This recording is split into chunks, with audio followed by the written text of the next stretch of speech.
Hello, and welcome to another Bible study with the Israelite Nation Worldwide Ministries. Today, once again, we're coming to you from 158 West Englewood Avenue in Englewood, New Jersey. And as usual, we're so excited to be here with you, wherever you may be, wherever you are in the world. We certainly thank you for taking time out and joining us on this day to participate in this Bible study. We hope that you have your Bibles ready and that your minds are open and that you're ready to receive this message that we'll be giving you today. So as usual, I am Elder Kurt, and I'm joined with... I'm Jeffrey Blair. Super excited to be here today. Absolutely. As usual, one of my young lions once again comes on with me to have this conversation and hopefully share something with you that gives you insight into who we are and helps you to get connected to the God that you're seeking and the God that you search. Yes. For our brethren that are out there, we pray that whatever it is that we talk about today, that not only does it edify you, but it gives you even more strength to go out and to face this world. So, Jeffrey, here we are once again, yes. having this conversation. Mm-hmm. And you know, sometimes we go on these long riffs and monologues about, who we are and what we do, why this is so important to us. But I think today we're just going to jump right into the topic and the subject matter, because it is something that is actually, when you think about it, it is quite important to who we are and how we function in this world that we're in. Mm-hmm. And we function in a way that is and will be different from the way our forefathers did, at least when we were a nation and we were in Jerusalem. So what we want to talk about today is we hear this notion of being in the world, but not of the world. Yes. So what does that look like? What does it mean for us as Israelites? Mm-hmm. Because we know that we have a mandate to do certain things, an instruction that we were given by our forefathers. So, and more importantly, by our God. So I want to kind of, that's the subject matter that we're going to be dealing with. Gotcha. But I want to preface all this by remembering this instruction and remembering this scripture. In Matthew 28, verses 19 and 20, Jesus Christ says to his apostles before he leaves, and I'll read. Okay. Go ye therefore, teach all nations, baptizing them in the name of the Father and of the Son and of the Holy Ghost, teaching them to observe all things whatsoever I have commanded you, and lo, I am with you always, even unto the end of the world. Amen. So if our mandate is to teach all nations, and we think about what we're going to talk about in regards to being in the world, but not of the world, then how do we square those two things? Right. How do we then interact with the world? Right. But maintain who we are? And ultimately, what does that phrase mean to us? Yeah.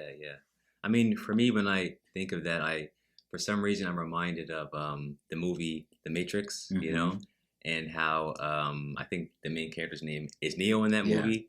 And in the very beginning of the movie, there's something about him that he knows that something about his life is kind of off or kind of strange. Yeah. And he's reminded when he is introduced to what the Matrix is, that, hey, the world that you're in, it's not the real world, right?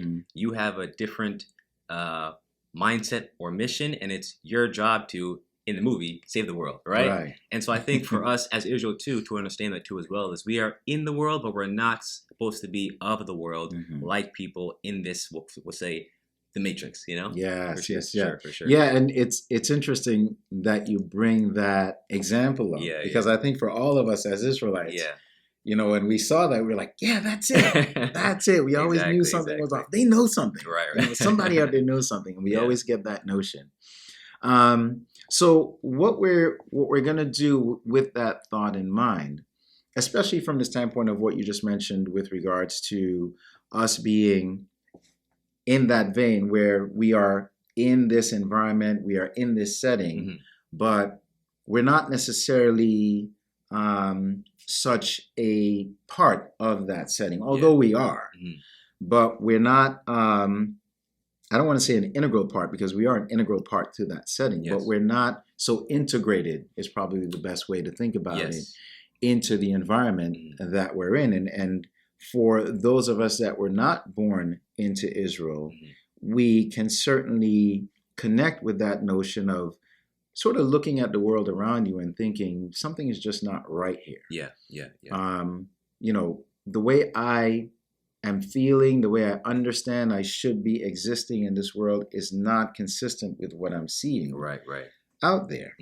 So there's more to what we see than just the physical. Yes, definitely. Right? Definitely. And then we come into Israel and we sort of have that epiphany or that aha moment where now it starts to make sense. But we still have to go out into the world and we still have to interact with the outside world, let's say, so to speak. We can't necessarily live in that bubble, right? Because if you live in a bubble, then how do you carry the mandate out of Matthew 28? Yeah, definitely. So then the question becomes again, how do we then do that? And I always like to, and we here at the Israelite Nation, we always like to turn to the scriptures, of course, to kind of help us to figure out how we navigate the environments that we're in. Of course. Before we go on, if there's anyone out there that is interested or wants to become a part of this glorious and great family, don't forget, just click the link in the description box below and someone in the Israelite Nation will reach out to you.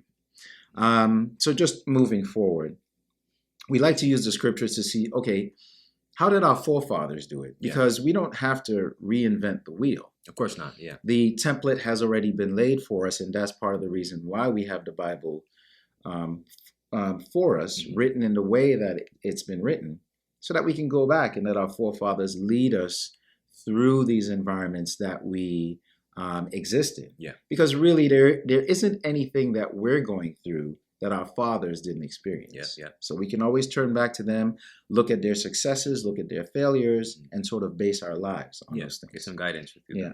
So with that thought in mind, let's jump all the way back and let's look at even Abraham. Yeah.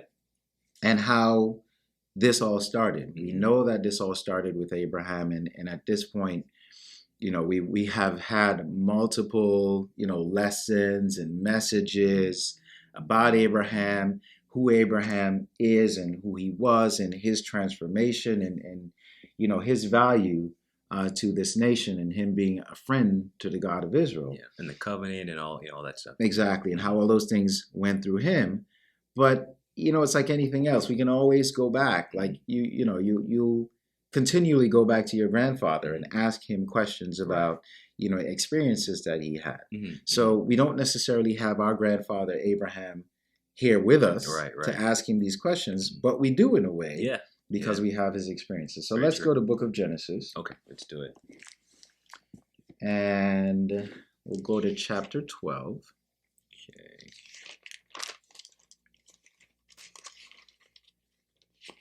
When we get to chapter 12, you go to verse 10. 12 and 10. 12, 10, yep. Here we are. All right. Okay, you can read? Okay, sure. So verse 10. And there was a famine in the land, and Abram went down into Egypt to sojourn there, for the famine was grievous in the land. And it came to pass, when he was come near to enter into Egypt, that he said unto Sarai his wife, Behold, now I know thou art a fair woman to look upon. Therefore it shall come to pass, when the Egyptians shall see thee, that they shall say, This is his wife, and they will kill me, but they will save thee alive. Say, I pray thee, thou art my sister, that it may be well with me for thy sake, and my soul shall live because of thee. And it shall come to pass, that when Abram was come into Egypt, the Egyptians beheld the woman, that she was very fair. The princes also of Pharaoh saw her, and commended her before Pharaoh, and the woman was taken into Pharaoh's house. And he entreated Abram well for her sake, and he had sheep and oxen and he-asses and men-servants and maidservants and she-asses and camels. And the Lord plagued Pharaoh and his house with great plagues because of Sarai, Abram's wife. And Pharaoh called Abram and said, What is this that thou hast done unto me? Why didst thou not tell me that she was thy wife? Why saidst thou, She is my sister, so I might have taken her to me, to wife. Now therefore, behold, thy wife, take her and go thy way. And Pharaoh commanded his men concerning him that they might take him away, and his wife, and all that he had. All right. So I think that is just to kind of preface it a little bit. This is soon after Abram leaves Ur of the Chaldees. Right. He follows the instruction of that voice that he heard. Right. And so, as you read the story, not long after that, there's a famine in the land that he goes to. Right. And now he has to get out of that land and go into Egypt and interact with this other nation. Right. Now, Abram could have just said, well, the Spirit sent me out, so even though there's a famine, I'm just going to sit here and wait this famine out because that Spirit is going to deliver me. Yes. But that's not what he did because, we read these stories and these people are living and interacting in real time. Yes. Right? So now there's a famine. Wow, okay, there's a famine. I've got to go. We've got to go somewhere where we can make it through this. For sure. All these things that he has. So before he goes into that nation, there's some cunning that's there. And how am I going to interact? And he has to get his wife on board to kind of say, hey, I know we had this plan. I know we had this plan originally, but we have to adapt it a bit, Right. And what I love even more is when he's actually in Egypt, right? Because, and this is amazing too, because it speaks to the beauty of Sarai. Yes. All these men are there saying she's so beautiful, she's so beautiful. She gets taken into Pharaoh's household. And Abram is getting treated well here, right? And he's like, man, I'm living the life because of my wife. Of course he wants to be with his wife, but again, he's gaining things while he's there, right? And Abram could in this moment say, I'm just going to stay and chill. We're good. Leave it how it is, exactly, right? But again, even that is not of the plan too as well, right? So I think it's almost twofold where on the one hand, he realizes that I need to go into another nation to get sustenance. But the other hand, realizing I have to stay true to whatever that original plan was still. So it's almost that two part of it, right? Again, being in the world, recognizing the need or the benefit for certain things, but not being of it. Right? Yeah, and it's so true. And the fact that, like you said, he's there. He's entreated because of his wife. He's treated well because of her beauty. And in that moment, right, in that human moment, you can say, well, wow, we're good. Exactly. I've got great substance. I've got all these sheep, cattle. I'm living life good. She's comfortable. We could just stay here. Exactly. But instead of that, as you said, he sticks to the plan. Because he knows that there's something bigger than where he presently is. But in where he presently is, he takes advantage of the situation. Right? He doesn't necessarily alienate those that he is interacting with at that point in time, because there is some necessity on his part for what they have. Because ultimately, whatever he gets from that nation, he uses it for the benefit of his family and his God. Definitely. And you kind of see that theme kind of playing itself out over and over again as we look at the way our forefathers interacted with these different nations. And it's the sort of thing that when we look at that, we have to take that example and say, okay, so if Abraham or Abram at the time went in and took advantage of his situation, how do I now take advantage of my situation? Exactly. Especially, I think, if you are someone that is just coming to that understanding of who you are as an Israelite, right? Sort of almost like Abram, who is just coming into that understanding of this new covenant now, right? Understanding the goal is not necessarily to be in a bubble, right? And to stick in that bubble and to just be by yourself. Still recognize you have to still go out to get something to benefit your family, right? Absolutely. I think it's very much relevant to what we go through in this modern day today. For Absolutely. Sure, and that's the connection between where we are and what we're doing and where Abram was and what he was doing. For sure. We don't have cattle and sheep and we're not farmers and those sorts of things. But take away those details. Yeah. And look at the situation, pull that lens back a little bit and look at the situation. And you can see the correlation between where he was and what he had to experience and deal with, and where we are and what we can experience and what we have to deal with as well. Right. Yeah. Yeah. So let's go forward a little further. Okay, sure. And now we're going to kind of look at a little bit of a different situation. Okay, sure.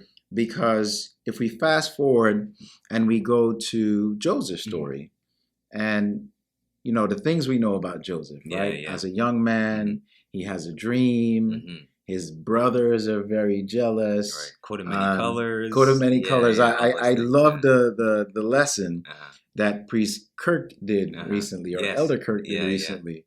And there was a part where he was talking about when his brothers went back to Jacob, and they're like, "Is this Joseph's coat?" Yeah. Because we found it. It's got blood. Having no idea what happened. Right. Yeah. But Joseph going through those experiences that he did to the point where he saves the world, but ultimately the intent wasn't so much to save the world, right? The intent was to save Israel. Yeah.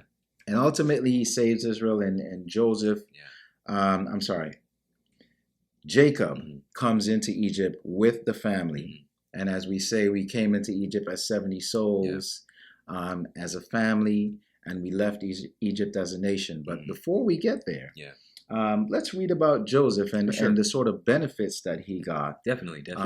From being in that environment. Yeah. And especially when you think about his story, Joseph being the only one. Yeah. That's true. The only one. In that environment. Yeah. Oftentimes we look at our situations, whether it be at work, whether it be at school, whether it be in, any other sort of environments that we are, and we look around and we really don't see anyone else that is yoked in the way that we are. There may be people that look like us. There may be other Jacobites that are there. But oftentimes we go into circumstances and situations where we're the only one. Yeah, for sure. The only Israelite that's there. So how did our forefathers... How did Joseph handle that kind of a situation? Yeah. He took advantage of that and used it to the benefit, ultimately, of his family and the creating of this nation. For sure. So if we can go to Genesis chapter 50. Okay, let's do it. 50. And when we get to chapter 50, we'll move forward just a little bit. We'll start at verse 4. 4, okay, sure. Let's see, verse 4. And when the days of his mourning were past, Joseph spake unto the house of Pharaoh, saying, If now I have found grace in your eyes, speak, I pray you, in the ears of Pharaoh, saying, My father made me swear, saying, Lo, I die, and my grave which I've digged for me in the land of Canaan, there shalt thou bury me. Now therefore let me go up, I pray thee, and bury my father, and I will come again. So just hang on just for a second here. So this is after Jacob's death, of course, because we know that Jacob dies in Egypt. Yes. And now here is Joseph, that is essentially second in command. Right? Pharaoh's right-hand man that essentially saved, and we spoke of this earlier, how he essentially developed Egypt into an empire. And definitely go back and read that, because that's a really great story. You see how much he developed their cities, their financial system, and all those things. For sure. You can't skip over Joseph's story. And again, from that standpoint of him being the only one that was there, he was the only Israelite that was there, and he was one of 12 at that time, right? He's one of his 12 brothers at that time, the only one that was there. So for my Israelite brethren out there, when you're out there and you're feeling alone and you feel like there's no support behind you, remember Joseph and what he went through and what he experienced. Take solace in that, take strength from that, because we can learn a lot from what Joseph experienced. But Jacob dies. And again, you see the humility in Joseph, how he's sort of negotiating his situation already. Because it's not like he went to Pharaoh and said, listen, I'm out. Right. You know, Yeah. I'm taking my dad. Yes, I'm going to exactly. go bury him. Exactly. You do whatever, you do you, Pharaoh, and I'm gone. Yeah. You know? Which I think is also kind of relevant to even what we read just now with Abraham, right? Mm-hmm. How Abraham wasn't disrespectful, you know, Right. to the Egyptians. He didn't say, "Oh, you're a heathen." You're, you know what I'm Yeah. saying? Like he, like Throwing I mean, stones. exactly. You know, I think there's some wisdom in being able to navigate the world in a way that is very wise to understand that the world and the people that are in the world are resources to you, you know, to use as an Israelite. And Joseph, I think, is a great example of someone that recognizes that. And I think even later in the story, he even, you know, kind of says, like, I realize now that I was here to save you guys, you know, which again, we'll probably get to later. But again, just that idea, you know? Yes. Yeah. And the notion of wisdom, right? That's a really big thing, because when we read the scriptures and the scriptures say things like, be as wise as the serpent. Well, what does that mean? Yeah. You know, what does that mean? That means being able to fight when you have to. Yeah. That also means being able to negotiate when you need to. Yeah. You know, it can't be a situation where the God of Israel has put all these things in front of us, and he's put us in this environment, and he wants us to continue to sort of beat our heads against the wall. If that was the case, we wouldn't have the instruction that says, be as wise as a serpent. If that were the case, I don't think he would put us in a circumstance or a situation where we are completely surrounded by those that are contrary to us, our cultures, our traditions, those sorts of things. Right. And not expect us to, you know, to grow and to thrive. Right. So there has to be a way that we can negotiate these environments that we're in without always being in such strong opposition to those environments. Definitely. Because ultimately, you can't think of a bigger heathen than Pharaoh. Exactly, right? He's the king of heathens at this point. Right. He's literally the king of heathens. I like that. Pharaoh is king of heathens at this point. Exactly. And here is this man of God. Here is Joseph, this man of God, that the God of Israel has guided through all his circumstances to bring him to this point. And he says, what does he say? If I found grace in your eyes. If I have found grace in your eyes. Yeah, I mean, he is understanding, again, the hierarchy system. Again, he knows who he is.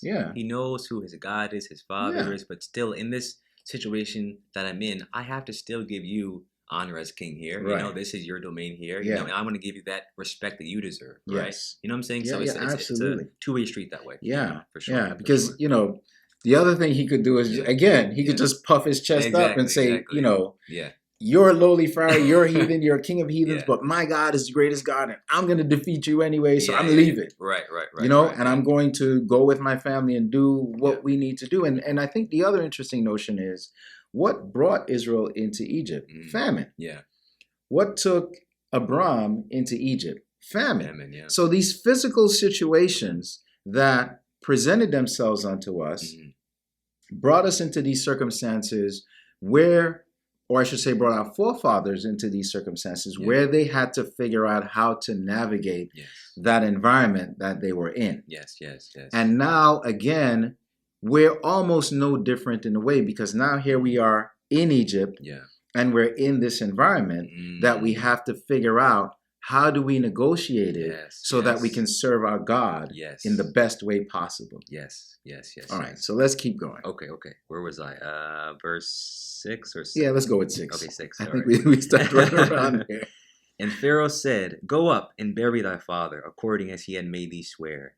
And Joseph went up to bury his father, and with him went all of the servants of Pharaoh, the elders of his house, and all the elders of the land of Egypt, and all the house of Joseph and his brethren and his father's house, only their little ones and their flocks and their herds, and they left in the land of Goshen. I just think this is so, like, you know, when you try to visualize this event that's occurring, that here you have Joseph and the dignitaries, basically, of Israel going to bury Joseph's father. And they're doing that because of the respect that they gained for Joseph Yeah. because of what he did for the nation. And Yeah. ultimately, if he's shining that brightly, then his God is shining that brightly as well. The God of Israel is. Because, also we got to remember, this Pharaoh asked Jacob to bless him. Yes. The king of the heathens. Yeah. I think we spoke about this last time, right? Yeah, Yeah, for sure. Jacob to bless him. Yes. Amazing. And Amazing. when you kind of again take that step back and you look into your mind's eye at this whole occurrence and to see the what did they call it? The procession, the people that were there to bury his father, not even him. Yeah.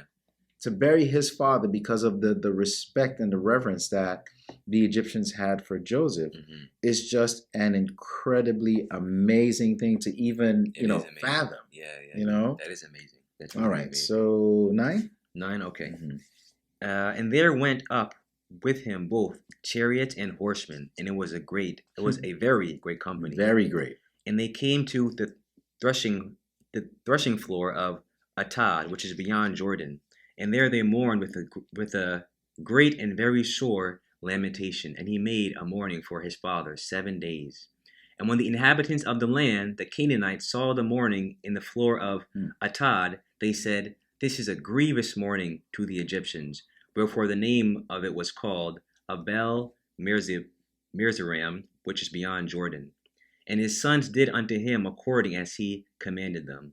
For his sons carried him into the land of Canaan and buried him in the cave of the field of Machpelah, which Abraham brought with the field for a possession of a burying place of Ephron the Hittite before Mamre, which is again a story that happened before. Exactly. Well. So we see that connection of, again, remembering who he is, who his father was, his grandfather, his great grandfather, and what that promise was going all the way down to him. Amazing, really and amazing, and carrying out the mission. Yeah, really amazing. Really carrying amazing. out the mission for sure. And where's I? 14. 14. Okay. And Joseph returned into Egypt, he and his brethren, and all that went up with him to bury his father after he had buried his father. Yeah, so imagine that whole situation. Yeah. Right? And again, Joseph being in and amongst the Egyptians. What did Joseph look like when his brothers came and saw him? Yeah, they thought he was an Egyptian. Right? They knew he was an Egyptian. They knew he was an Egyptian. Yeah. He looked like an Egyptian. He spoke like an Egyptian. Yeah. I'm sure in certain respects even acted like an Egyptian. Yeah. Given that, as we talked about earlier too, he spent more of his life in Egypt than he did, with his brethren. For all intents and purposes, he was an Egyptian. He was exactly. I guess you'd say his nationality, maybe.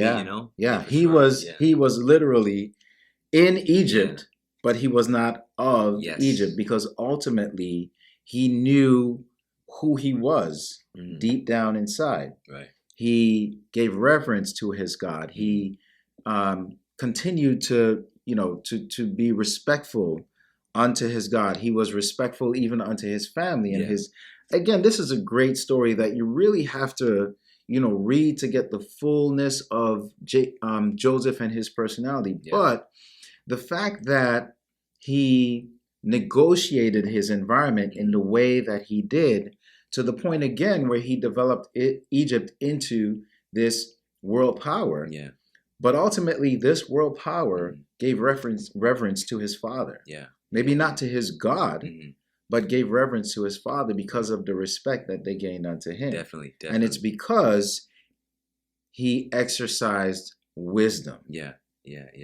Can we actually read a little bit further down? Absolutely. Another part that actually, I think it's in verse 24. Okay. You want to skip ahead to that? Yeah. Skip ahead to that.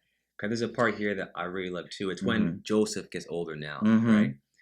And Joseph said unto his brethren, I die, and God will surely visit you, and bring you out of this land unto the land which he sware to Abraham, to Isaac, and to Jacob. So hang on just a second. Before you move forward. I think it's a big deal because like we just said, when Abram was in Egypt, and he was living good, right? Comfortable. Yeah. He could have just said, I'm good. Could have stayed back. Yeah. I'm good. Yeah, I'm living large. Men servants, maids. What do I need? Exactly. I have everything I need. Cattle. There's famine out there. I'm not going back out there to the famine. And my sisters with the Pharaoh. My sisters, exactly. Even after he got busted. Exactly. Exactly. Even after he got busted. But no, just like Abram knew there was a bigger plan in mind, here we're seeing the same thing. And Joseph left his family when he was very young. Yeah, very young. Right? And these are the sorts of things that the father passes down to the son. Abraham passed it down to Isaac. Yeah. Isaac passed it down to Jacob.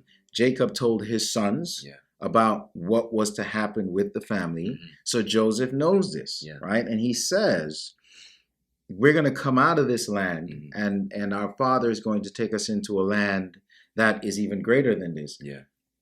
But what do we talk about all the time with our forefathers when they were in Egypt before they were put into bondage? Because a lot of people think, they were there 430 years. Right. So that's actually the prophecy of Deuteronomy because it says 400. They were there 430 years. But we know that our forefathers weren't enslaved for those 400 years. Yeah. There was a time when they had the finest land because of Joseph. So if you're in the finest land and Joseph is now telling you, y'all got to leave this at some point. Exactly. And take me with you when you go. Yeah, and two, and even in Scripture, when it does get to that enslavement point, it says there was a time when a Pharaoh forgets who Joseph was. Right. He forgets all the things that Joseph did. Yes. But up until that point, we're in a great state. Yes. We're in charge. We're in great positions. And up until that point, again, we're not enslaved, Absolutely. But again, to come back to this is to see Joseph to have the wherewithal, the foresight to know and to say, I know I've been here longer than I've been in that land, but this is not my home. Yeah. This is not my people, my family. It's not who I am. And I know that in my spirit, it's not who I am. You know, that's an important part because still he was able to make such a huge impact and still know that. Absolutely. Yeah. And that's so true because again, it's kind of like that duality in thought, right? Yeah. It's part of that duality in thought where I know I'm not of this land. Yeah. I know that I don't belong in this land. Yeah. But while I'm in this land, I've got to make it work and I've got to make it grow. Yeah. Because ultimately, when the famine came, the 7 years of famine, again, Joseph could have just been like, well, y'all a bunch of heathens anyways. I'm going to my God. Let the land just fall apart. Right. And to think about that too is like if you're in a place, it could be enslavement or it could be in a place like Joseph where he's not with his family. Why sit on your hands, right? Why not work and train and work and try and make sure that you can represent your God to the fullest? Why not, you know what I'm saying? Yes. Represent your God in a way that will magnify him, will magnify your people and your family, so that when you are called out, you can use those skills and resources to benefit now your people and your land, right? Exactly. Yeah. So, okay, so again, he says he wants to go back in verse 25, the last verse I'll read. And Joseph took an oath of the children of Israel, saying, God will surely visit you, and he shall carry up my bones from hence. Again, he just wants to go back to his land. Yeah. Don't leave me here. You all will be leaving this land. And when you do leave, do not leave me here. Yeah. I don't care if I'm dust at that time. Yes. Don't leave me here. Right. And then we see that our forefathers actually honored that. Yeah. And that they took Joseph's bones with them when they left Egypt. Right. And I think it's such a great point that you make when you talk about developing a skill, having that skill, and then using the skill for the benefit of your nation. Yes. That's what we see our forefathers doing. That's what we see our forefathers did. All the gifts that the God of Israel gave Joseph, Joseph used those gifts, yes, to benefit Egypt, but ultimately it was because that was a stop-off in our history. Yes. So he made sure that stop-off in our history was going to be the best that it potentially and possibly be for us. Yes. But ultimately, that there was another place that we were going to end up. So we keep walking this walk with Joseph and the children of Israel. So now we're going to go in and look at the Exodus, Okay. the leaving Let's do it. of the Yeah. children of Israel out of Egypt, which you alluded to already. When Pharaoh ultimately forgets who Joseph is, Yeah. and looks at us as a nation and says, man, they living too good. Yeah. You know, those guys look too good over there. They got all them babies they're making. Yeah. You know, soon they're gonna outnumber us. Yeah. And then they're gonna make league with other nations. The enemies of Egypt. And they're gonna try to take us over. So let's make it hard on them. Exactly. Right? Exactly. And ultimately the God of Israel says, hey, this is exactly the way I planned it. Yeah. Gather all your stuff and get out of Egypt. Yeah. Right? Yeah. So chapter 12 in the book of Exodus. Okay. Let's go to verse 33. Okay, 12, 33. Get your stuff and get out. Are you ready? And the Egyptians were urgent upon the people that they might send them out of the land in haste, for they said, we be all dead men. And the people took their dough before it was leavened, their kneading troughs being bound up in their clothes upon their shoulders. And the children of Israel did according to the word of Moses, and they borrowed of the Egyptians jewels of silver and jewels of gold and raiment. And the Lord gave the people favor in the sight of the Egyptians, so that they lent unto them things as they required, and they spoiled the Egyptians. I love the wording here. Yes. I'm going to borrow that. If I borrow something from you, exactly. Your thought is, eventually I'm going to bring it back, right? Yeah. So we borrowing all this stuff. When we going to bring it back? Exactly. Right? Exactly. Yeah. And then again, so that they lent unto them such things as they required. Yeah. It's hilarious to me. And then ultimately it says, and they spoiled the Egyptians. Yeah. We know that if you're in a battle and you win the battle and you get the spoils of battle, that means that you get the benefit, right? Yes. You get all the things that you've taken away from that other nation. Yeah. It's not the sort of thing where you're borrowing and you're going to bring back. Exactly.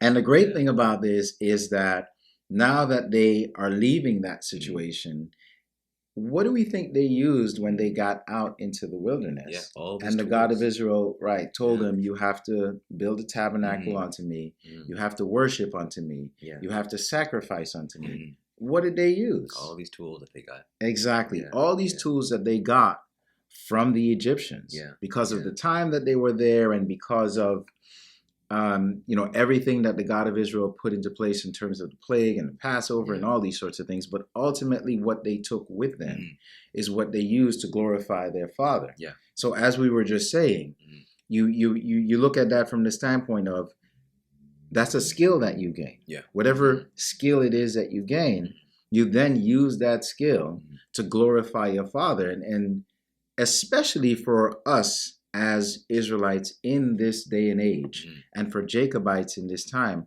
we are ultimately in an environment, again, where we're constantly surrounded by people and traditions that are contrary to us. Yeah.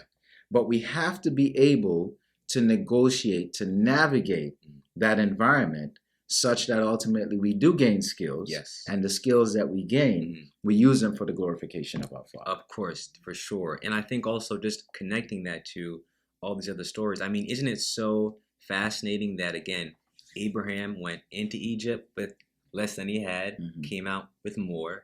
Joseph went into Egypt, and now the Israelites are coming out with more. Yes. And we, being enslaved in this new Egypt, we're at the end of that enslavement, coming into this new era, this new time. I mean, it would only seem to make sense that we would come out with more, right? And so it's of utmost importance for us to recognize that connection and to take advantage of it, right? Let's not, again, sit on our hands, get those skills, get those resources, so that we can benefit our nation. Absolutely. Idle mind, idle hands are what? The devil's playground, they say. And if we are not doing those things that will allow the God of Israel to show his power through us, then what use are we? You know, we're no better than a lump of coal. Good point. Right? Lump of coal, you gotta apply some heat to that. You gotta apply some fire to that for it to start burning. So we're literally that lump just sitting there. You know, you can't wait. You have to be that spark. You got to be that fire. Yes. Don't be the lump. Be the fire. Yeah. You know. So again, the way that you just progressed through that from the standpoint of when we come out of those situations, we come out better than we went in. Right. It stands to reason, as you said, that it's the same thing that we should consider will happen, but we have to put those things in place to allow that to happen. We can't limit our Father. We can't limit the God of Abraham, the God of Isaac, and the God of Jacob. We have to be such that he then uses us as that conduit to show his power. Yes, definitely. So if we kind of step back for a second and think about the notion of that's one aspect of it, going into these environments, knowing how to negotiate these environments, and coming out of these environments with that great substance. The other notion of it and the other aspect of it is we were given a mandate to go and teach all nations, baptizing them in the name of the Father and the Son and the Holy Spirit. So if we're not interacting with these nations, if we're stuck in a bubble, then how do we do how's that? That possible? Exactly. Right? How's that possible? You can't teach from a bubble. I don't think you can anyways, right? All right. So again, what's our evidence? What's sort of the proof that these things are what we're mandated to do? Well, let's look at our forefathers once again. We know what Paul was given, what instruction he was given. And yes, part of it was his punishment, but he also served as a connector between those in the other nations that sought the God of Abraham, the God of Isaac, and the God of Jacob, and Israel, and making that connection. Let's look at Peter. Okay, all right, and what Peter had to say about this notion. So let's go to the book of Acts. Okay. We get to Acts. We'll go to chapter 10. Okay.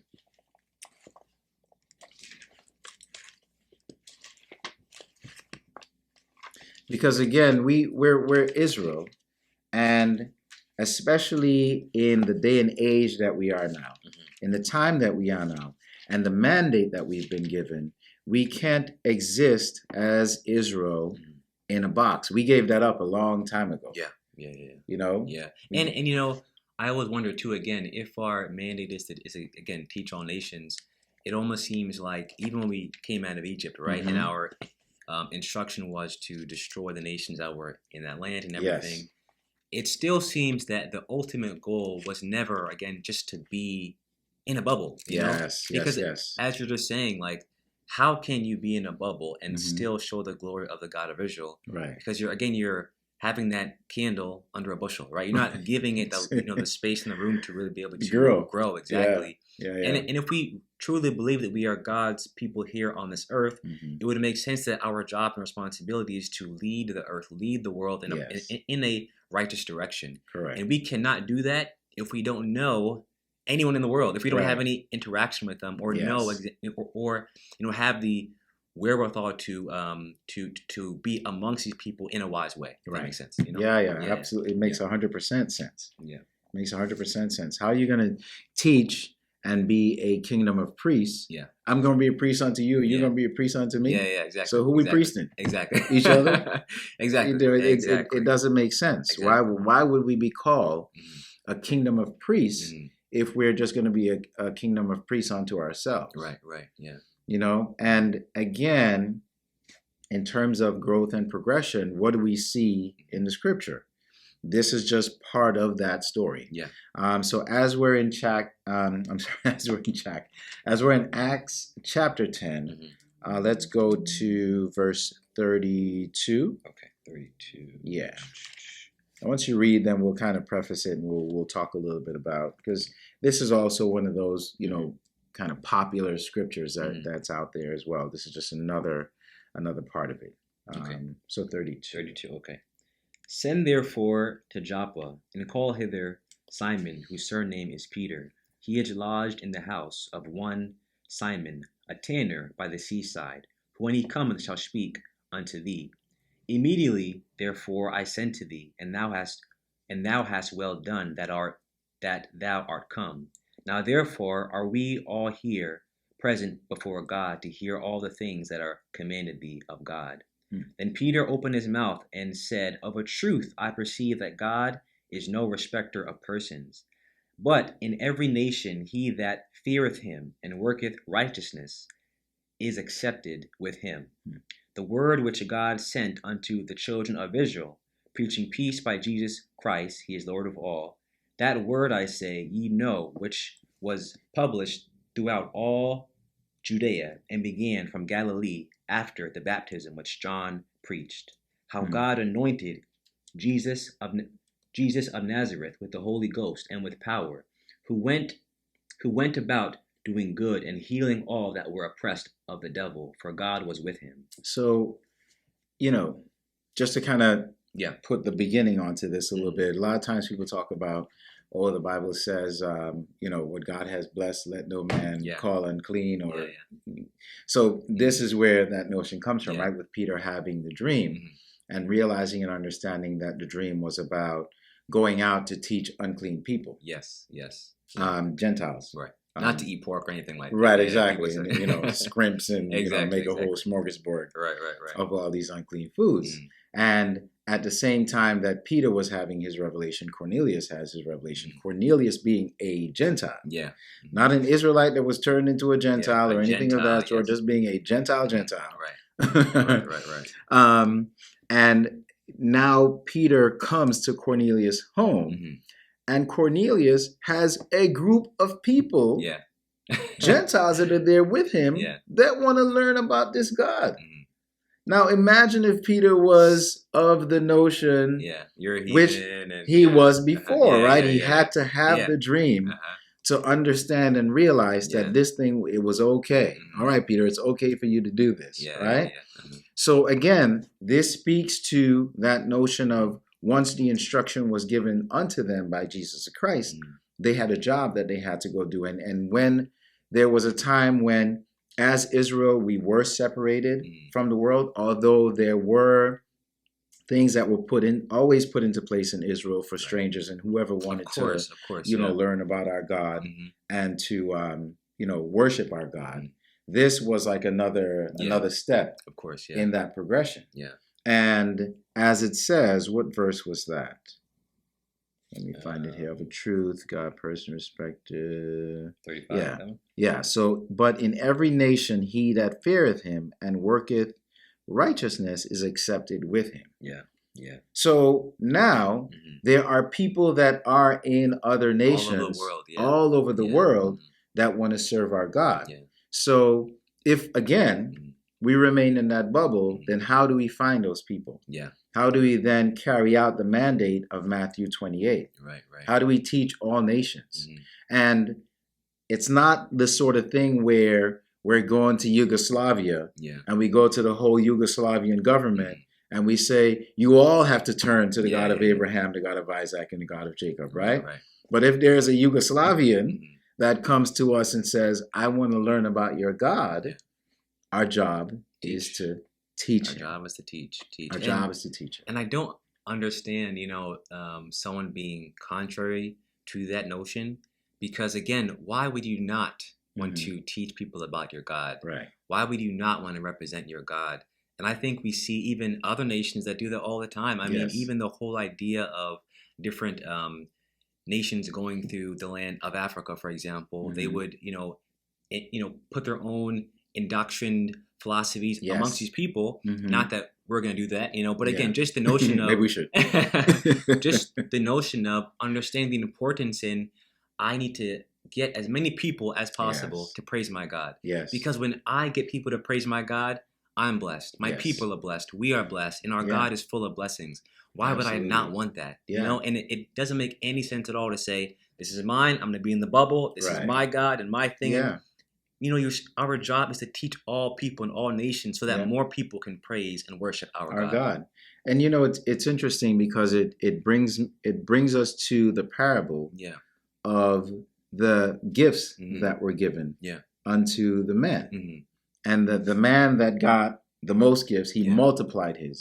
The guy that got that one, he went and hid. When he buried it. I didn't want anything to happen to it. So, okay, so now I'm going to take that from you and I'm going to give it to someone that's going to make it grow. Exactly. And think of, again, just bring it back here today, right? Imagine you were blessed to know the God of Israel's name, right? Blessed to know this truth, right? and you sit on it, Yeah. what's going to happen? You sit and you do nothing with it. You say, you know what? I know this knowledge. I'm not going to say anything and stay in my bubble. You think the God of Israel is going to waste his breath to let you keep that knowledge, keep that understanding, keep that spiritual truth? You know, Right. there's no point in that because you're Right. not doing anything with the spirit he has given you. Yes. So it is even in our best interest to try and find someone to teach, Right. almost frantically, right? Say, I got to find someone to Right. spread this, you know? Yes. Because again, that is not only our job, it's our Yeah. responsibility. Yeah. It goes and gets tied back to even the covenant too as well. Because Yeah. again, why would the God of Israel want to bless us if we're not willing to give him blessing, to give Right. him praise, right? Yes. Yes. So with that thought in mind then, in order for us to kind of go out and to teach all nations, Yeah. right? How do we then now interact with these nations? How do we then interact with these people so that we do find those needles in the haystack, so to speak? Yeah. Yeah. Right? Mm-hmm. How did our forefathers do it? How did our forefathers have physical relationships with these outside nations, but yet maintain that proper type of spiritual relationship with the God of Abraham, the God of Isaac, and the God of Jacob? And why, ultimately, why was it that the God of Israel told the children of Israel not to go unto other nations? Because there's that argument as well. Yeah, true. That the God of Israel told us, don't go interacting with those other nations. Yeah. Mm-hmm. So let's look at, how our forefathers kind of interacted with these other nations for a moment. And we'll go to the book of Kings. Okay. And we'll look at the way, when we were in our land, when we had the altar, when we had Jerusalem, and beyond the altar, when we had the temple, and we had the priesthood that was set. How did we interact with other nations at that time in a way that was advantageous and beneficial to us as a people and as a nation? So I'm going to go to the book of First Kings. Okay. Let's go to chapter 15. And when you get to chapter 15, we can start reading from verse 9. Okay, 15 and 9. And in the 20th year of Jeroboam, king of Israel, am I in the right chapter? 59. 15. You should be. Verse 9? Mm-hmm. Okay. And in the 20th year of Jeroboam, king of Israel, reigned Asa over Judah. And 41 years reigned he in Jerusalem. And his mother's name was Maacah, the daughter of Absalom. And Asa did that which was right in the eyes of the Lord, as did David his father. So he was a good king. I just want to qualify that. He's a good king doing the things that are right in the eyes of the God of Israel. Right. And he took away the Sodomites out of the land and removed all of the idols that his father had made. And also Maacah, his mother, even her he removed from being queen because she had made an idol in a grove. And Asa destroyed her idol and burnt it by the brook Kidron. I mean, even took his mother from being queen. I mean, that's what good of a king he was, exactly. Right? But the high places were not removed. Nevertheless, Asa's heart was perfect with the Lord all his days. So this is a good man Really we're looking at in terms of, how he did things to see if we can kind of do things that way as well. Right. And he brought in the things which his father had dedicated, and the things which himself had dedicated into the house of the Lord, silver and gold and vessels. And there was a war between Asa and Baasha, king of Israel, all their days. And Baasha, king of Israel, went up against Judah and built Ramah, that he might not suffer any to go out or to come in to Asa, king of Judah. Then Asa took all the silver and all the gold that were left in the treasures of the house of the Lord, and the treasures of the king's house, and delivered them into the hand of his servants. And King Asa sent them to Benhadad, the son of Tabrimon, the son of Hezion, king of Syria, that dwelt at Damascus. Some outsider. Yeah, right? Some outsider she's giving this money and silver to, saying, There is a league between me and thee, and between my father and thy father. Behold, I have sent unto thee a present of silver and gold. Come and break thy league with Baasha, king of Israel, that he may depart from me. So Benhadad hearkened unto King Asa, and sent the captains of the host which he had against the cities of Israel, and smote Ijon and Dan and Abel Bethmaachah and all Sinroth with all the land of Naphtali. And it came to pass, when Baasha heard thereof, that he left off building of Ramah and dwelt in Tirzah. Then King Asa made a proclamation throughout all Judah; none was exempted. And they took away the stones of Ramah and the timber thereof, wherewith Baasha had built. And King Asa built with them Geba of Benjamin and Mizpah. So here's Asa, Yeah. king of Judah, making a league with someone outside of Israel, against Israel. Yeah. Right? You would say, my gosh, like, what kind of madness is that? Right? Yeah. But ultimately, Asa, as we read, was a good man. Yeah. He was a dedicated, he was a great king. He was an even more dedicated Israelite, because all the things that were contrary to the God of Israel, once he became king, he removed them. Right. Because like you said, here was his mother. Yeah. She was building idols to all sorts of, false gods. Right. And he took her out.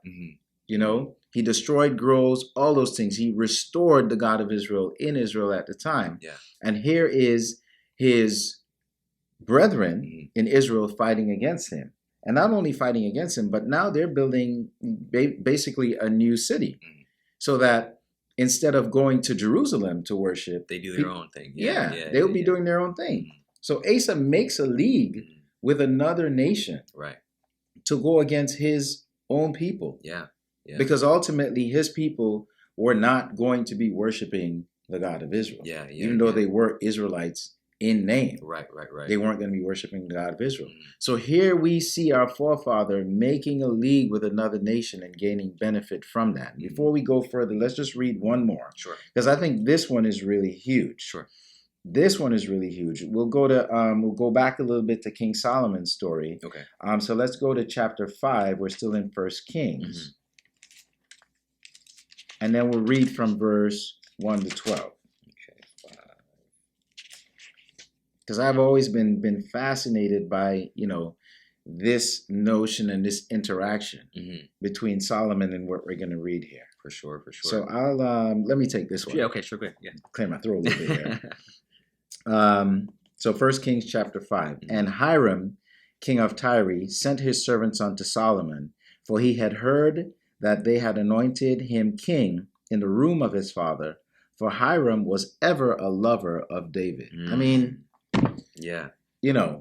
David was such a great man. He was such a great king that, we read about Jonathan, and we talked about Jonathan and David and the love that, Jonathan had for David. But here is an outsider. Here's an outsider having that reverence for David in the way that even Pharaoh had the reverence for Joseph and what Joseph did, and allowing Joseph to bury his father. But now Hiram hears Solomon is now king. He's like, oh man, David's son is king.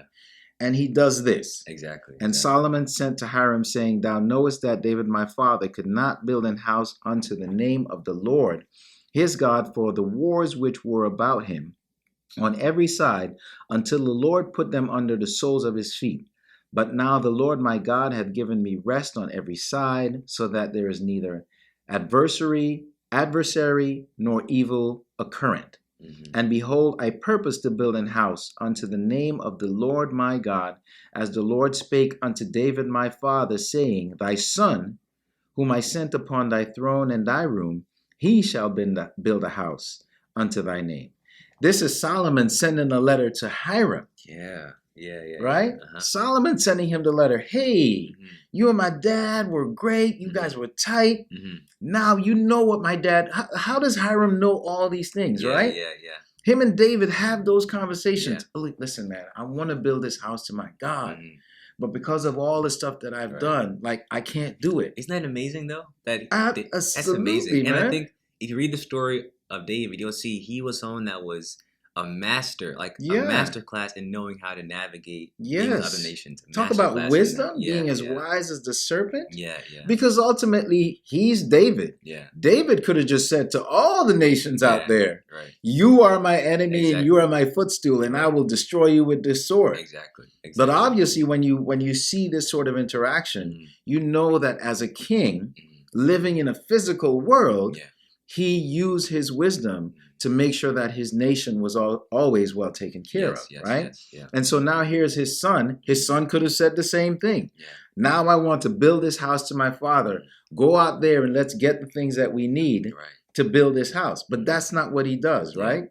He reaches out to Hiram. Where am I? 6? Yes, I think so. Now therefore, command thou that they hew me cedar trees out of Lebanon, and my servant shall be with thy servants, and unto thee will I give hire for thy servants according to all that thou shalt appoint. For thou knowest that there is not amongst us any that can skill to hew timber like unto the Sidonians. Master negotiator here, right? I love that because there's something about that, right? Again, he's recognizing that this other nation has a skill, and this skill can benefit my God and what I want to do. He recognizes. Exactly. And that's what's so fascinating about this, because what is Solomon's intent here? Yeah.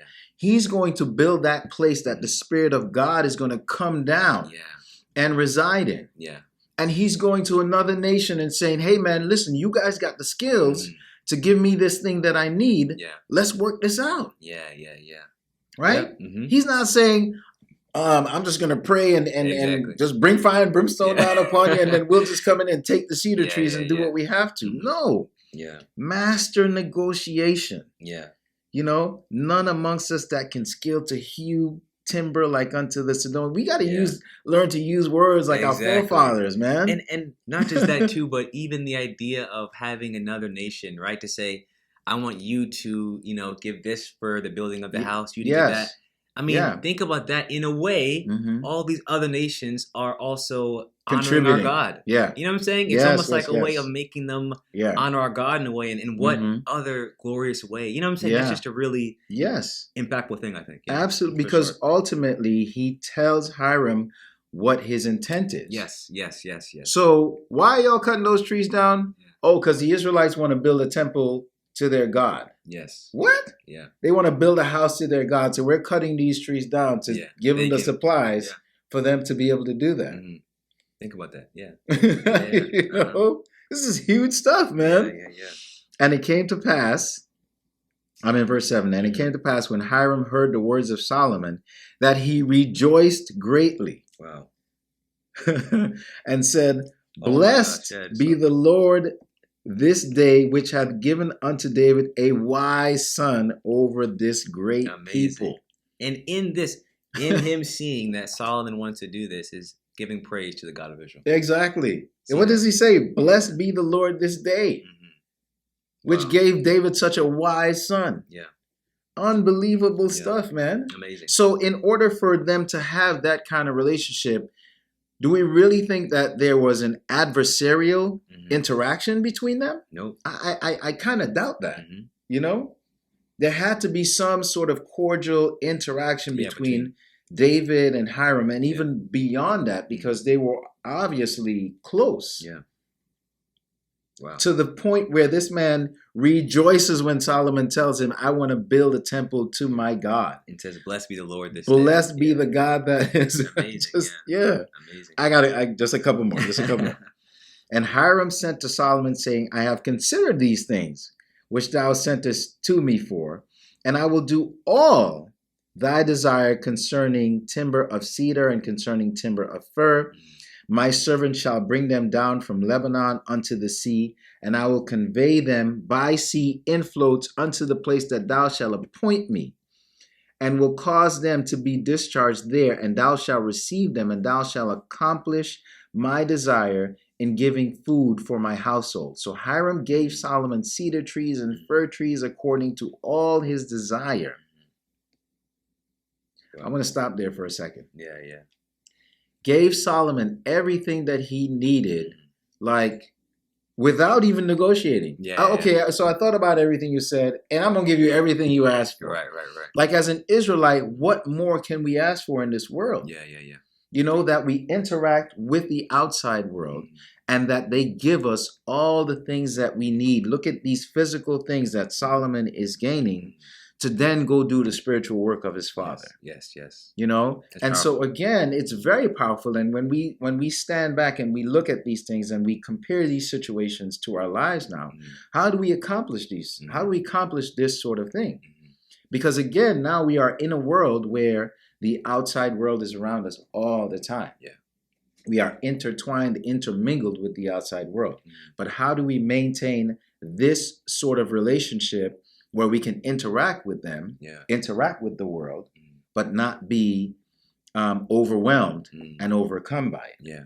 Because this is the same God that said, don't go and you know, make leagues with these other nations and all these sorts of things. And let's just go back to that for a second. I want to go to Exodus chapter 34. Okay.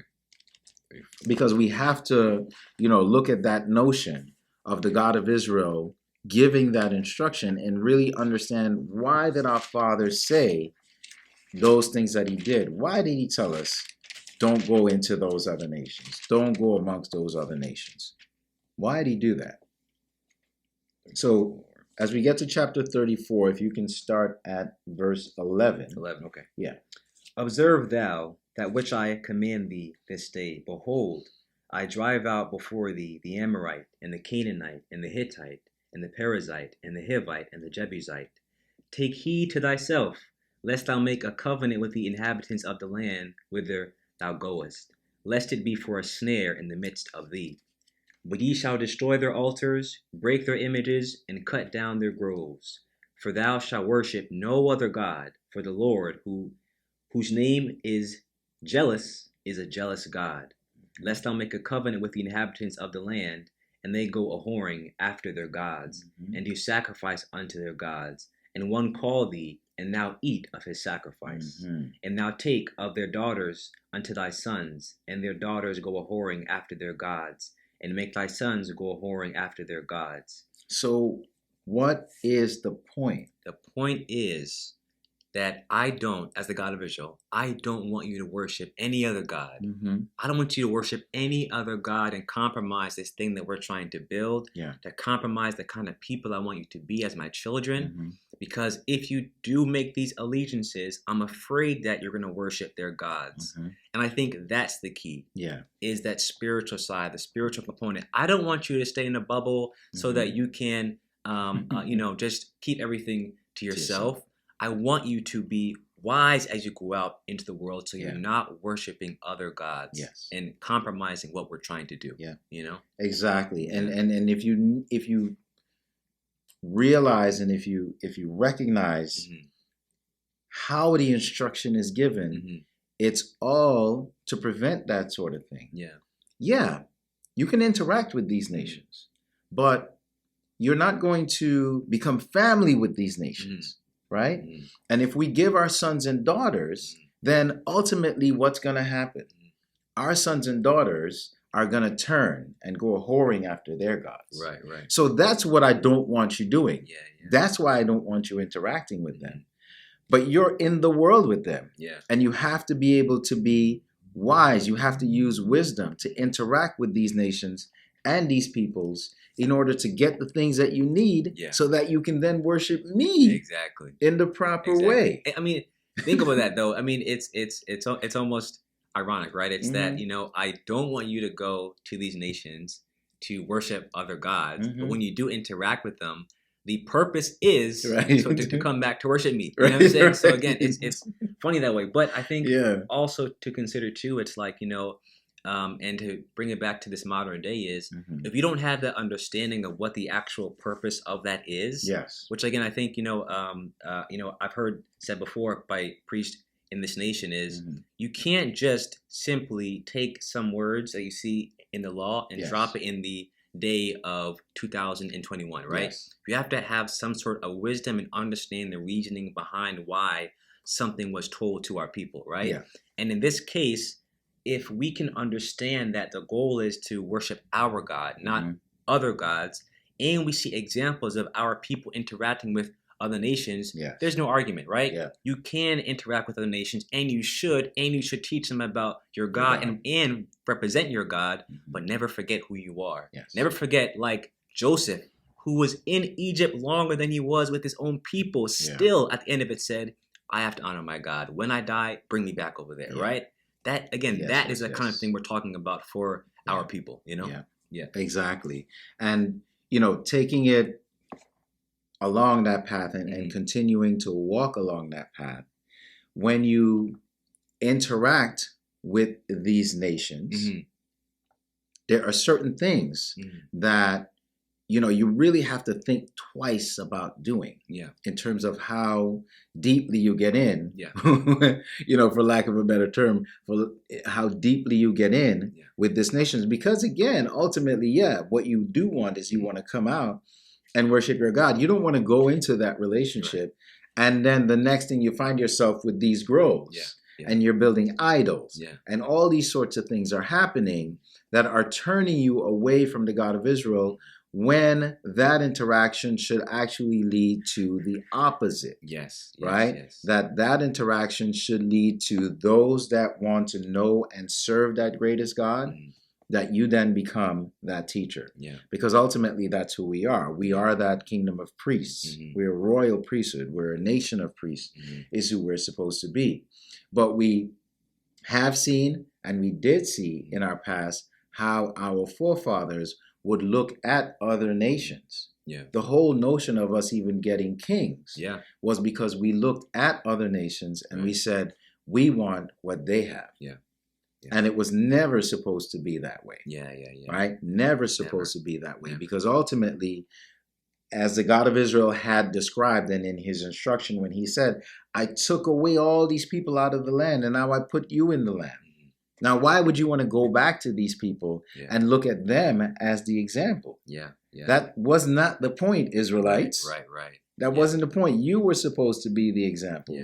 But then we looked at other nations and we said we want a king.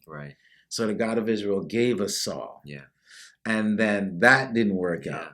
So then we got David and we went through all the kings, and even going through the kings in the way that we did, ultimately we got turned away from our Father because we took the wrong things from the other nations. Instead of taking the physical and leaving the spiritual behind because we had our own spiritual, we took it all. We took everything. That's a great point. Right? We just brought it all on ourselves. And now imagine us here in this modern day, right? You know, again, we're done the 400 years of our enslavement. It's time for us as people to rebuild. In the state of rebuilding, our mindset should be on that, right? Is what have we learned in these 400 years that we can take? And what can we say we're definitely not taking, right?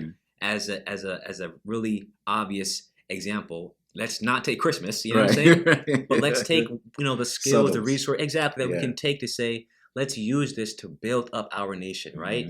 Our children that may, you know, go to school here, you know, take the education and let's bring that to the nation. Let's bring that to Israel so we can build up our nation, right?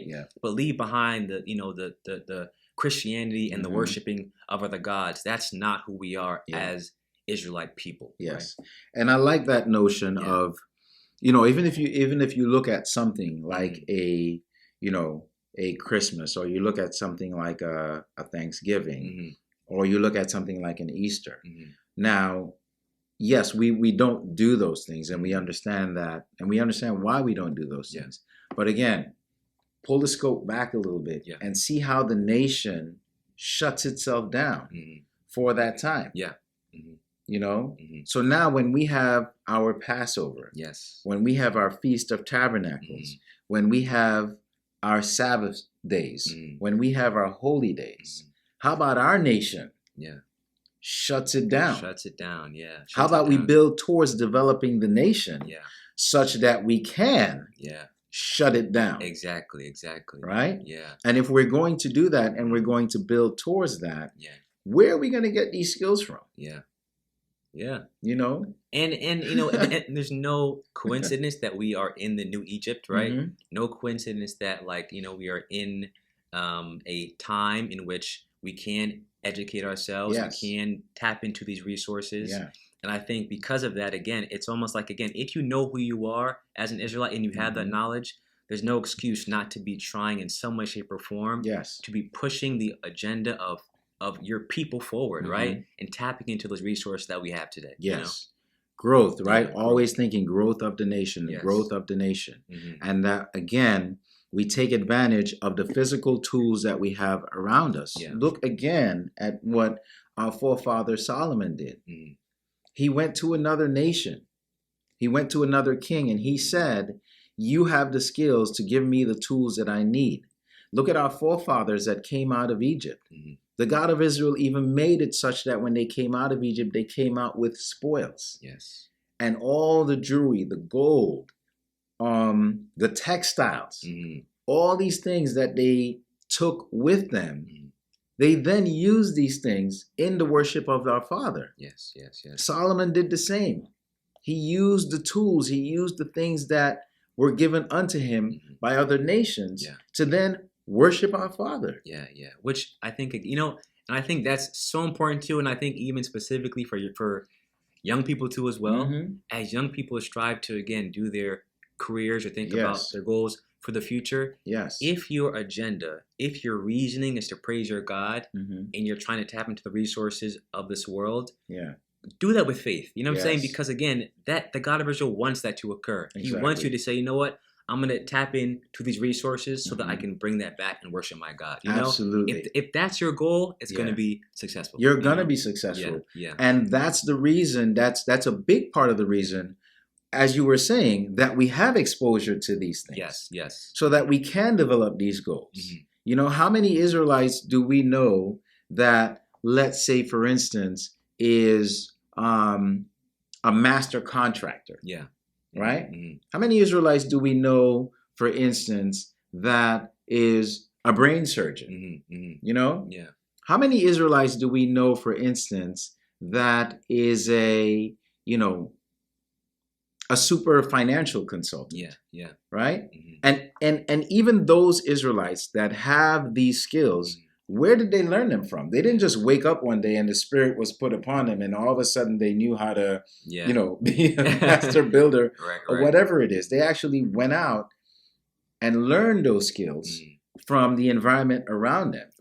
Right? Yeah. From the nation around them that wasn't worshiping their God. But then they took these same skills to then use them in the worship of our God. So I think it's imperative for the young people in this Israelite nation to go out and develop those skills, whatever those skills may be, right? And bring those skills back to the nation. Again, take the physical, leave the spiritual. Yes. You know, take the physical, leave the spiritual, be in the world and develop those skills, but don't be of the world and let that spirit overcome you. Yeah. And if we do that, yes, we will absolutely be successful as a nation. So how do we then be in this world, but not be of the world? Stay true to our God. Yeah. Right? And like you said, if you do it in the faith of serving the God of Israel, then yes, you know, nothing is guaranteed in this world. But your chances for success are a whole lot higher, right? Yes, dramatically higher. Your chances for success are dramatically improved if you put the God of Israel at the forefront. Right. You know, and unless we do that, we're not going to then, if we don't do that, then our chances for failure is dramatically improved as well. So it's like, which do you want? Which do you want? So that's essentially how you can be interacting in this world and be in the world, but not be of the world. Be sure to really stay true to the God of Abraham, the God of Isaac, and the God of Jacob. Which I think, means that when you are in environments where you are not the majority, when you are in environments where you are tapping into those resources, almost like when Joseph was in the prison or when he was a servant, you have to still maintain your spiritual strength by prayer and fasting and things of that nature. So you don't lose sight again of who you are, where your strength is, and where your spiritual strength especially is, because that's your source, but it's also the anchor that's going to keep you where you need to be, you know? That's right. For sure. And, we have the benefit. Poor Joseph. Yeah. Yeah. He was, in Egypt and stuck by himself until his family came. But we have the benefit of being connected. I mean, look at this whole past year, year and a half. This pandemic comes. We're shut down. We cannot get together physically. But a medium has been created that we've been able to use to interact with each other and maintain that connection. Yeah. There's no coincidence. That is not a coincidence. I mean, but think about that, right? Just like, again, take the scope and go back a little bit and you say, like, for me, I go as far to say is, that could be the whole point of YouTube being in this world. You know what I'm saying? Is for us to be able to get the word of the God of Israel out there, And I think we would look at that and say, no, because we think so small of ourselves. Yes. But the God of Israel sees us as something so much more and sees the potential in us so much more than we see in ourselves sometimes. Yeah. And there's no doubt in my mind that we impact the world in such a substantial way, right? Yeah. So again, I really, really do believe that we have a really great opportunity here to interact, to anchor ourselves into this truth. And these messages that go back and forth, this is one of the resources to allow us to stay anchored into this truth. See, this is why I just love having these young lions with me. Wisdom knows no age when it comes to this nation. There's no way that you can listen to this young man speak and not feel and not sense the wisdom that he's gained from being in this nation and serving this God. So if you are inclined to want to be in that same vein, if you are inclined that you want to be a part of this nation, that you want to gain from this wisdom, click that link, hit the link button, like this, share this, comment, throw the fire signs up, throw the sevens. But this is the place that you can come to get that knowledge, wisdom, and understanding, and realize and understand just how you deal with the outside world, but not lose yourself, because that's what we're talking about. Yeah. We're talking about dealing with the outside world and not losing yourself, because we're not going anywhere. Yeah. There is no land that the God of Israel is going to pluck us up out of as Israelites and put us in. Yeah. We are here. We are here. And because we are here, we have to learn and we have to understand how to negotiate, how to manipulate this environment so that it is beneficial to us as Israel. So that ultimately we are able to use the resources that are around us to worship and praise the God of Israel. And the point that was made about staying connected, staying prayed up, being in those services, keeping your feast days, recognizing your holy days, all those things that we talk about, we see now the importance of them. Yeah. Because again, when you're out there and you're on your own and that tide hits you, it's really hard to swim against that tide. Yeah. But if you have hands that you're holding on to and it's not just you, Elder Michael likes to say, you have the five fingers, but you put those same five fingers together and you get that mighty fist. Yeah. That's the way that we really have to look at ourselves. Yeah. And that's the way, this is the way that we can then carry that notion out of being in the world, but not of the world. Yeah, and being able to go out into the world and find those that seek our Father. Yes. Truly. Be that beacon of light. For sure. And be able to teach about our Father and be able to teach about our God and get people to understand and come into this light. For sure. And really fulfill the job that we're supposed to do. And I'm glad you used that word job, because I think too, like, to also recognize that as an Israelite, a part of our job, I think the scriptures say is, we have to be that witness to our God's greatness, right? Yes. We have to be that witness to. Man, we are the ones. You must have read my mind. Oh, really? Go. Okay, let's go scripture now. Going. But just that we are the ones that are going to be witness and there to see how great our God is, and through our lives, through that what we're able to do, the world can see that as well, and we can tell the world because of what we have seen and experienced, how great our God is, Absolutely. And that is a fundamental part of what it means to being an Israelite. Not to be smart, to know, just historical facts. Right. Not to just know that I'm an Israelite and I'm chosen and that's it. Yeah. But it's about knowing that you are a witness to God's glory and perfection and power. And through you, the world can understand and know a bit about that, Amen, Yeah. amen, amen. Let's go to the book of Isaiah. Okay. Hit chapter 43 when you get there. 43. Okay. All right. I'm just gonna read to further solidify the point that you're making, right? Yeah. Because people will take certain words and they'll add it on to their identification of themselves, Right. and other people out there in the world will get the idea, well, they're witnesses, so those must be, who they say they are. Exactly, they say they're witnesses, right? Yeah. But what does that really mean? And I think you summarized that so succinctly in what you just said. So let's see. I'm going to start reading around verse 5 in Isaiah 43. Okay? You know what? I'm going to start from the first verse. Let's just go through it. Sure. Isaiah chapter 43, I'm starting at verse 1. But now thus saith the Lord that created thee, O Jacob, and he that formed thee, O Israel, fear not, for I have redeemed thee. I have called thee by thy name, thou art mine. So we know who we're talking about. You know who he's talking to.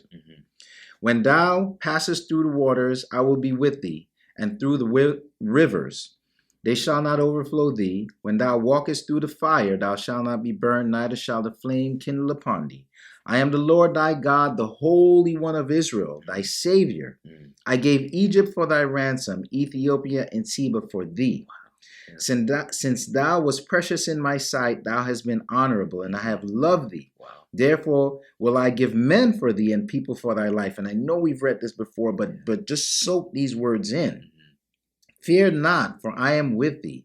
I will bring thy seed from the east, and will gather thee from the west. I will say to the north, give up, and to the south, keep not back.